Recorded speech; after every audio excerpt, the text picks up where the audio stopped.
ಯಾಕಂದ್ರೆ ಇವತ್ತು ಹೇಳ್ತಾರ ವಿಚಾರ ಅಂದ್ರೆ ಈಗ ತೋಟಗಳು ಅಂತಂದ್ರೆ ಅಡಿಕೆ ತೋಟ ಆಗ್ಬೋದು ಇಲ್ಲ ಬಾಳೆ ತೋಟ ಆಗ್ಬೋದು ನಿಮ್ದು ಏನೇನೋ ತೋಟಗಳು ಮಾಡ್ಕೊಂಡಿರ್ತೀರಿ ಅದಕ್ಕೆ ಕೋಳಿಗಳ ಸಾಕ್ಬೇಕು ಅಂತ ಅನ್ಕೊಂಡಿರ್ತೀರಿ ಕಂದ್ರಣ ಅಂತಂದ್ರೆ ತುಂಬಾ ಜನ ಹೆಂಗಪ್ಪ ಅಂತಂದ್ರೆ ಕೋಳಿಗಳು ಸಾಕ್ಬೇಕು ಮತ್ತೆ ಕೋಳಿಗಳ ಅಂದ್ರೆ ಎಲ್ರಿಗೂ ಈಗ ಒಂಥರ ಆಸೆ ಅದು ಅಂತಂದ್ರೆ ನಮ್ಗೊಂದು 4 ಕೋಳಿ 5 ಕೋಳಿ ಇರ್ಲಿ ಮನೆ ತಗೊಂತ ಸಾಕೋರ್ ಒಂದ್ ಕಡೆ ಆಯ್ತು ಅಂದ್ರೆ ಕೋಳಿ ಫಾರಂ ಮಾಡ್ಕೊಬಿಡೋಣ ಜೊತೆಲಿ ಹೆಂಗೋ ಈಗ ವಯಸ್ಸಾದ ಕಾಲದಲ್ಲಿ ಹೆಂಗೋ ಮಾಡ್ಕೊಂಡಿರೋದ ಅಂತ ಒಂದಷ್ಟು ಜನಕ್ಕೆ ಇದ್ದೇ ಇರ್ತದೆ ಅದ್ರಲ್ಲಿ ಏನಪ್ಪ ಅಂತಂದ್ರೆ ಇವತ್ತು ಹೇಳ್ತಾ ಇರೋದು ಈಗ ನಿಮ್ಗೆ ಪೂರ್ತಿ ಮೆಸ್ ಎಲ್ಲ ಕಟ್ಕೊಂಡು ಫಿನಿಶಿಂಗ್ ಎಲ್ಲ ಮಾಡ್ಕೊಂಡು ನಿಮ್ಮ ತೋಟಕ್ಕೆ ಕೀರಾ ಮತ್ತೆ ನಾಯಿಗಳು ಬರ್ದಂಗೆ ನೀವು ಮಾಡ್ಕೋಬೋದು.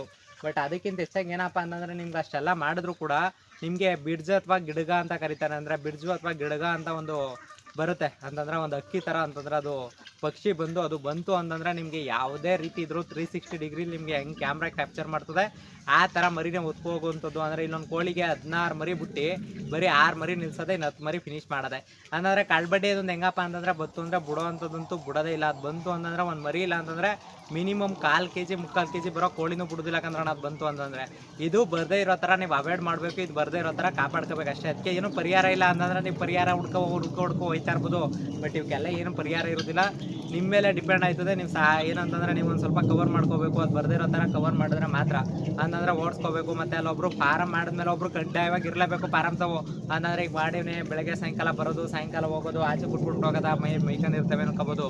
ಬಟ್ ಅದು ಬತ್ತು ಅಂತಂದ್ರೆ ಕೋಳಿಗಳ ಸೌಂಡು ಮತ್ತು ಪ್ರತಿಯೊಂದು ಅವೇ ತೋರಿಸ್ಕೊಟ್ಬಿಡ್ತವೆ ಏನೋ ಬಂದದೆ ನೋಡ್ರೋ ಬಡ್ಡಿ ಈಗಲ ಅಂತ ಆ ರೇಂಜ್ಗೆ ಎಲ್ಲಾನು ಮಾಡ್ಕೊಡ್ತವೆ. ಬಟ್ ಅದೊಂದು ಬರ್ದೇ ಇರೋ ಥರ ನೋಡ್ಕೋಬೇಕು. ಈಗ ನಮ್ಮ ಪರಂಗಿ ತೋಟದಲ್ಲಿ ನೋಡ್ತಾ ಇರ್ಬೋದು, ಇವತ್ತು ಬಂದಿರೋದು ಪರಂಗಿ ತೋಟದಲ್ಲಿ ಬಂದು ಈ ಥರ ಕೂತ್ಕೊಳ್ಳೋದು, ಪರಂಗಿ ಮರದ ಮೇಲೆ ಕೂತ್ಕೊಳ್ಳೋದು. ನೀವು ಓಡಿಸಿದ್ರು ಹೋಗಲ್ಲ. ಅಂದರೆ ಈ ಪರಂಗಿ ಮರದಿಂದ ಆ ಮರಕ್ಕೆ, ಈ ತೆಂಗು ಮರದಿಂದ ಆ ತೆಂಗು ಮರಕ್ಕೆ, ಆ ಅಡಿಕೆ ಮರದಿಂದ ಇನ್ನೊಂದು ಅಡಿಕೆ ಮರಕ್ಕೆ ಹೋಗೋದು ಬಿಡ್ತು ಇನ್ನು ಯಾವುದೇ ಕಾರಣಕ್ಕೂ ಅದು ಓಡೋಗೋದು, ಇದೊಂದು ಮಾಡೋದು, ಎದುರುಕೊಳ್ಳೋದು ಅದು ಯಾವುದೂ ಸೀನೇ ಇಲ್ಲ. ನೀವು ಎಷ್ಟೇ ಎದುರಿಸಿದ್ರು, ನೀವು ಎಂಥ ಪಟಾಕಿ ಹೊಡೆದ್ರು ಇದ್ರಲ್ಲ, ಇನ್ನೊಂದು ಏನೇ ಮಾಡಿದ್ರು ಹೊಡೆದ್ರಲ್ಲ, ಅದಂತೂ ಎದ್ರೋ ಪಕ್ಷಿನೇ ಅಲ್ವೇ ಇಲ್ಲ ಅದು. ಗಳಿಗೆ ಮೇವು ಅಂತಂದ್ರೆ ನಾನು ಮೇವು ಹಾಕುವಾಗೆಲ್ಲ ವಿಡಿಯೋ ಮಾಡಿ ಹೇಳೋದೇ ಆಗದೆ ಕಲ್ಮಂಡ್ರಾಗೆ ಹಾಕ್ತೀನಿ ಈ ತರ ಅಂತ. ಅಂದ್ರೆ ಇವತ್ತೊಂದು ಸೊಪ್ಪು ಹೇಳ್ಬಿಡ್ತೀನಿ. ಅಂತಂದ್ರೆ ಯಾವ ತರ ಸೊಪ್ಪು ಅಂತಂದ್ರೆ ಇದು ಯಾವ್ದಾರ ಜೋಳ ಕಡ್ಡಿ ಒಳಗಡೆ, ಸೀಮೆ ಹುಲ್ಲು ಒಳಗಡೆ, ಇಲ್ಲ ಅಂತಂದ್ರೆ ಕಬ್ಬುಂಗದ ಒಳಗಡೆ ನೀರು ಪಾಲಾಕು ಅಂತ ಈ ತರ ಒಂದು ಸೊಪ್ಪು ಆಗ್ತದೆ. ಅಂದ್ರೆ ಅಂಬು ಇದು ಅಂತಂದ್ರೆ ಮುಳ್ಳು ಎಂಬು ಅಂತಾರೆ ಕೆಲವು ಕಡೆ, ಹಳ್ಳಿಗಳ ಕಡೆ ಯಾವುದೋ ಒಂದು ಗೊತ್ತಿಲ್ಲದಿರೋ ಹೆಸರು ಹೇಳ್ಕೊಂಡು ಅದಕ್ಕೇನೇನು ಹೇಳ್ತಾ ಇರ್ತಾರೆ, ನೀರು ಪಾಲಾಕ್ ಅಂತ ಕರೀತಾರೆ. ಅಂದ್ರೆ ಗೂಗಲಲ್ಲಿ ನಾನು ನೋಡೋದು, ನನಗೂ ಅದ್ರ ಬಗ್ಗೆ ಏನಷ್ಟು ಗೊತ್ತಿಲ್ಲ ಕಂದ್ರಣ. ನಿಮ್ಗೆ ಏನಾರ ಗೊತ್ತಿದ್ರೆ ಅದ್ರ ಬಗ್ಗೆ ಕಮೆಂಟ್ ಮಾಡಿ. ಮೊಲಗಳಿಗಾಗ್ಬೋದು, ಕೋಳಿಗಳಿಗಾಗ್ಬೋದು, ಹಸೆ ಎಮ್ಮೆಗಳು, ಕುರಿಗಳು, ಈ ಆಡು ಕುರಿ ಎಲ್ಲ ಮೇಯುವಂಥ ಸೊಪ್ಪದು. ಅಂತಂದ್ರೆ ಎಲ್ಲ ಅದೇನಪ್ಪ ಅಂತಂದ್ರೆ ಮಳೆಗಾಲದಲ್ಲಿ ಬರುವಂಥದ್ದು ನೀರಿನ ಪಾಲಕ್ ಅಂತ ಕರೀತಾರೆ. ಈ ಸೊಪ್ಪನ್ನ ಬಂದು ಏನಕ್ಕಪ್ಪ ಹಾಕೋದು ಅಂತಂದ್ರೆ ಕೋಳಿಗಳಿಗೆ ವಿಟಮಿನು, ಪ್ರೋಟೀನು ಅಥವಾ ಇಲ್ಲ ಅಂತಂದ್ರೆ ಚೆನ್ನಾಗಿ ಗ್ರೌತ್ನೆಸ್ ಬರಬೇಕು ಅಂತಂದ್ರೆ ಮೊಲಗಳಿಗೆ ಹಾಕಲಿ, ಕೋಳಿಗಳಿಗೆ ಹಾಕಿ, ಇಲಾಖೆ ಹಸಿದ್ರೆ ಇಲಾಖೆ ಹಸಗಳು, ನಾಡ ಹಸಿದ್ರೆ ನಾಡ ಹಸಗಳು, ನೀವೇನು ಹಾಕೋರು ತಿಂತವೆ. ಅಂತಂದ್ರೆ ಇವು ಆಡು ಕುರಿ ಅಂತೂ ಬಿಡುದೇ ಇಲ್ಲ. ಅಂತಂದ್ರೆ ಒಂದೇ ಒಂದು ಕಡ್ಡಿನೂ ಬಿಡುದಿಲ್ಲ. ಬೇರೆ ಒಂದು ಬಿಟ್ಬಿಟ್ರೆ ಒಂದೇ ಒಂದು ಕಡ್ಡಿನೂ ಬಿಡ್ದಂಗೆ ಕೆರ್ಕ ತಿನ್ನುವಂಥದ್ದು ಇದು. ಅಂತಂದ್ರೆ ನೀರು ಪಾಲಕ್ ಸೊಪ್ಪು ಅಂತ ಇದ್ರ ಹೆಸರು. ಬೆಳೆದ್ರೆ ಮಾತ್ರ ಒಂದು ಗಂಬು ಹಬ್ಕತ್ತು ಅಂತಂದ್ರೆ ನಿಮ್ಗೆ ಅಷ್ಟು ಅಗಲ ಕೂದ್ರೆ ಒಂದು ವಾರ ಆಗಬೇಕು, ಆ ರೇಂಜ್ ಹಬ್ಕತ್ತದ ಇದು. ಕಬ್ಬು ಗದ್ದೆಗಳಲ್ಲಿ ಮತ್ತೆ ಇನ್ನೊಂದಷ್ಟು ಹೊಲಗಳಲ್ಲಿ ಗದ್ದೆಗಳಲ್ಲಿ ಬೆಳಿತಾನೆ ಇರ್ತದೆ. ಈ ತಂದು ಏನಿಲ್ಲ ಕೋಳಿ ಹತ್ರ ಹಾಕ್ಬಿಡಿ, ಇಲ್ಲ ದನ ಎಮ್ಮೆಗಳಿಗೆ ಇಲ್ಲ ಮೊಲಗಳಿಗೆ ಎಲ್ಲಾರು ಹಾಕಿ ಚೆನ್ನಾಗಿ ತಿನ್ಕೋತವೆ, ಚೆನ್ನಾಗಿರ್ತವೆ. ನಾನಿಲ್ಲಿ ನೋಡ್ರಿ ಇಲ್ಲಿ ತಂದು ಹಾಕ್ಬಿಟ್ಟಿನಿ, ಒಂದೇ ಒಂದು ಕಡ್ಡಿ ಬಿಟ್ಟಿಲ್ಲ, ಬರೀ ಅಂಬೊಂಬ ಹತ್ರ ಬಿಟ್ಬಿಟ್ಟು ಎಲೆಗಳೆಲ್ಲ ಉತ್ತರಿಸ್ಕೊಬಿಟ್ಟವೆ. ಮತ್ತೆ ಪರಂಗಿ ಎಲೆ ಅದು 2 ಹಾಕಿವ್ನೆ. ನೀವು ಇದೇ ಥರ ಹಸಿರು ಮೇವುಗಳನ್ನ ಜಾಸ್ತಿ ರೂಢಿ ಮಾಡ್ಕೊಂಡ್ರೆ ನಿಮಗೆ ಫೀಡು ಮೇವು ಈ ಥರದವೆಲ್ಲ ತುಂಬ ಕಡಿಮೆ. ನಾನು ಅವಾಗಿಂದ ಹೇಳ್ತಾವ್ನಿ, ನಾನು ಫೀಡ್ ಅಂತೂ ಹಾಕಿಕ್ಕಿಲ್ಲ ಕೋಳಿಗಳಿಗೆ. ಅಂದರೆ ಇಲ್ಲಿರೋ ಕೋಳಿಗಳಿಗೆ ಹಾಕೋದಿಲ್ಲ, ಮರಿಗಳಿಗೆ ಮಾತ್ರ 15 ದಿನ ಬಳಸೋದು.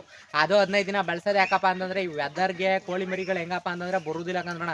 ಅಂತಂದರೆ ಇವಾಗ ಏನು ಮಾಡೋದು, ರಾಗಿ ಭತ್ತ ಹಾಕೊಂಡು ಜೋಳದ ನುಚ್ಚು ಹಾಕ ಬೆಳಿತೀವಿ ಅಂದರು 15 ದಿನ ಗಂಟ ಯಾವುದೇ ಕಾರಣಕ್ಕೂ ಒಂಚೂರ್ನಾರ ಫೀಡ್ ಸೋಗಿಸ್ಲೇಬೇಕು.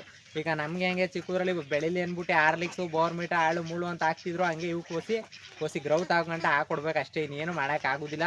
ಅಷ್ಟಕ್ಕೆ ನೀವು ಅಚ್ಚುಕಟ್ಟಾಗಿ ನೀಟಾಗಿ ಅಲ್ಲಿ ಗಂಟ ಒಂಚೂರು ಫೀಡ್ ಹಾಕೊಟ್ಬಿಡ್ರಿ. ಏನಂದರೆ ನ್ಯಾಚುರಲ್ ಬೆಳೆಸ್ತೀನಿ ನ್ಯಾಚುರಲ್ ಆಗಿ. ಆಮೇಲೆ ನೀವು 15 ದಿನ ಆದಮೇಲೆ ನ್ಯಾಚುರಲ್ ಆಗಾರ ಬೆಳೆಸ್ಕೊಳ್ಳಿ, ಹೆಂಗಾರ ಬೆಳೆಸ್ಕೊಳ್ಳಿ. ಪ್ಯೂರ್ ನಾಟಿ ಕೋಳಿಗಳಿಗೆ ಕೆರ್ದೆ ಮೇಯಬೇಕು. ಮತ್ತು ಕೆರ್ದಿ ಮೇದ್ರೆ ಹೊಟ್ಟೆ ತುಂಬ್ಕೊಳ್ಳೋದು, ಕಲ್ಲು ತಿಂದರೂ ಕರಗಿಸ್ಕೊಳ್ಳೋ ಬಾಡಿ ಕೋಸಿ ಏನಪ್ಪ ಅಂತಂದರೆ ಮೇವು ಅಡ್ಜಸ್ಟ್ ಆಗೋವರೆಗೂ ಆರಾಮಾಗಿ ಒಂದು 15 ದಿನ ಫೀಡ್ ಹಾಕೋಬೋದು. ಆಮೇಲೆ ಹಿಂಗೆ ಹಸಿರು ಮೇವು, ಹುಲ್ಲು, ಸೊಪ್ಪು ಎಲ್ಲನೂ ಹೆಂಗೆ ಕವರ್ತಾ ಇದ್ದಾವೆ ನೋಡ್ರಿ, ಇಲ್ಲೇ ಕಾಣಿಸ್ತವೆ. ನಾನೇನು ಅದನ್ನ ಹಿಂದಾಗಿಂದ ಏನೋ ಇದು ಮಾಡಿಲ್ಲ, ಲೈವಲ್ಲೇ ತೋರಿಸ್ತಾವೆ ನೋಡ್ಕೊಳ್ಳಿ.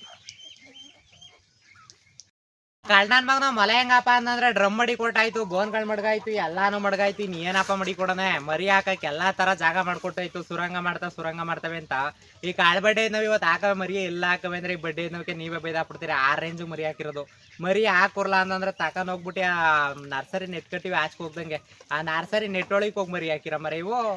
ಏನು ಮಾಡಿದ್ರಿ ಏನು ಹೇಳಿದ್ರು ಇದೇ ಕೆಲಸ ಇದೇ ಕತೆ. ಅಂತಂದ್ರೆ ಮೊಲಗಳಿಗೆ ಬಡ್ಡೆನಾಗ ನಾವು ಎಷ್ಟೇ ನೀಟಾಗಿ ಮಾಡಿಕೊಟ್ರು ಏನೇ ಮಾಡಿಕೊಟ್ರು ಆ ಬೋನೊಳಗೆ ಕೂಡ ಹಾಕ್ತಾಗ ಇಲ್ಲ ಬೋನೊಳಗೆ ಇರ್ತವೆ. ಆ ಬೋನೊಳಗೆ ಕೂಡ ಹಾಕೋದ್ರೆ ನಮ್ಗೆ ಒಂದು ಸೊಪ್ಪುದಿಲ್ಲ. ಯಾಕಂತಂದ್ರೆ ಹೊರಾಂಗಣ ಮೇಲಿ ಹೊರಾಂಗಣ ಹೊಸಿ ಆಟ ಆಡ್ಲಿ, ಮತ್ತೆ ಒಳಗಡೆ ಬುಟ್ಟಿ ಯಾವಾಗ್ಲೂ ಅವ್ರಿಗೆ ಜಿಗುಪ್ಸೆ ಬರೋದ್ಕಿಂತ ಒಂಚೂರು ಫ್ರೀಡಮ್ ಇರ್ಲಿ. ಎಲ್ಲಾನು ಫ್ರೀಡಮ್ ಆಗಿ ಸಾಕಕ್ ಹೋಯ್ತಿವಿ, ಎಲ್ಲಕ್ಕೂ ಸ್ವಾತಂತ್ರ್ಯ ಕೊಡ್ಕೊಂಡು ಹೆಚ್ಕಟ್ಟಾಗಿ ನೀಟಾಗಿ ಓಡಾಡ್ಕೊಂಡ್ ಮೀರ್ಲಾ ಬಡ್ಡೇಕ್ಲಾ ಅಂತ. ಬಡ್ಡೇನ ಮಾಡವ್ ಹೆಂಗಪ್ಪ ಅಂತಂದ್ರೆ ಇಷ್ಟುದ್ದ ಗುಂಡಿ ತೋರ್ತವೆ, ಇಲ್ಲ ಅಂತಂದ್ರೆ ಈ ತರ ಹೋಗ್ಬಿಟ್ಟು ಮೆಸ್ ಅಡಿಲಿ 5 ಮರಿ 6 ಮರಿ ಹಾಕದೆ ಮೆಸ್ ಅಡ್ಡಿದ್ ಹೋಗ್ಬಿಟ್ಟು ಮರಿ ಹಾಕಿರೋಂಥದ್ದು. ಅಂತಂದ್ರೆ ಇದು ಆಲೆ 2ನೇ ಸೋಲ್ ಮರಿ ಹಾಕ್ತಾರಮ್ಮಲ್ಲ, 6 ಮರಿ ಹಾಕದೆ 6 ಮರಿನೂ ತಗೊಂಡೋಗಿ ಮೆಸ್ ಕೆಳಗಡೆ ತುರ್ಕದೆ. ಈಗ ನೋಡದಂತೆ ಕಾಲ್ ಮುಡ್ಬಿಟ್ಟಿದ್ರೆ ಮರಿಗಳು ಸೋತೋಗುವ, ಅಥವಾ ಮರಿನೂ ಉಳ್ಕತಿರ್ಲಿಲ್ಲ, ಮರಿಗಳು ಬದುಕೋ ಚಾನ್ಸಸ್ ಇರ್ತಿರ್ಲಿಲ್ಲ.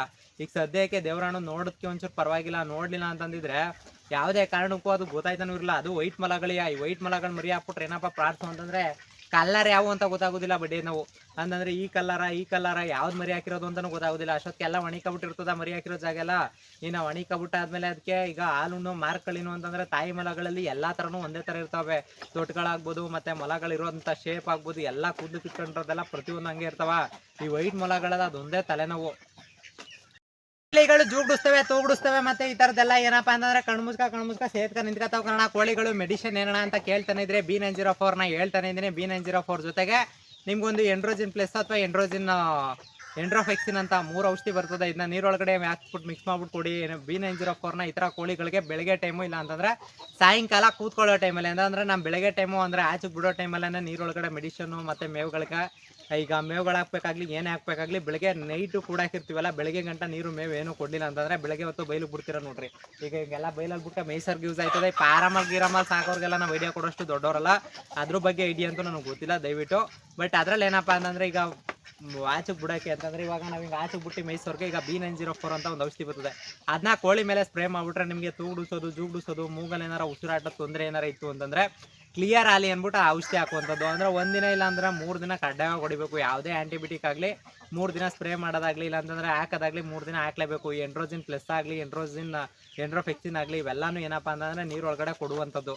ಬೆಳಗ್ಗೆ ಟೈಮು ಈ ಥರ ಆಚೆಗೆ ಬಿಡುವಾಗ ಡ್ರಮ್ ನಿಮ್ಮ ಹತ್ರ ಏನೇನೈತೆ ಡ್ರಿಂಕರು ಈ ಥರ, ಇಲ್ಲಾಂದರೆ ಬೋಸಿಗಳು ಇವಕ್ಕೆ ಹಾಕ್ಬಿಟ್ಟು ಮೆಡಿಸಿನ್ ಹಾಕ್ಬಿಟ್ಟು ಕೊಟ್ಬಿಟ್ಟು ಮುಡ್ಬಿಡೋದಂಥದ್ದು. ಈಗ ಎಂಡ್ರೋಜಿನ್ ಪ್ಲಸ್ನ ನೀರೊಳಗಡೆ ಹಾಕ್ಬಿಟ್ಟು B904 ನ ಕೋಳಿ ಮೇಲೆ ಸ್ಪ್ರೇ ಮಾಡ್ಕೊಳ್ಳಿ. ಈ ಕೋಳಿ ಮೇಲೆ ಸ್ಪ್ರೇ ಮಾಡೋದ್ರಿಂದ ನಿಮಗೆ ಒಂದು ಸ್ವಲ್ಪ ಅವಾಯ್ಡ್ ಆಯ್ತದೆ, ಮತ್ತು ರೋಗ ಲಕ್ಷಣಗಳು ಕಡಿಮೆ ಆಯ್ತವೆ. ಇಷ್ಟು ಮಾಡ್ಕಂದ್ರೆ ಸಾಕು, ಕೋಳಿಗಳು ಜೂಗುಡಿಸೋದು, ತೂಗುಡಿಸೋದು, ಮತ್ತು ನಿಂತ್ಕೊಳ್ಳೋದು, ಮತ್ತು ಈ ಥರದ್ದೆಲ್ಲ ಪ್ರಾಬ್ಲಮ್ಸ್ ಸಾಲ್ವ್ ಆಯ್ತದೆ.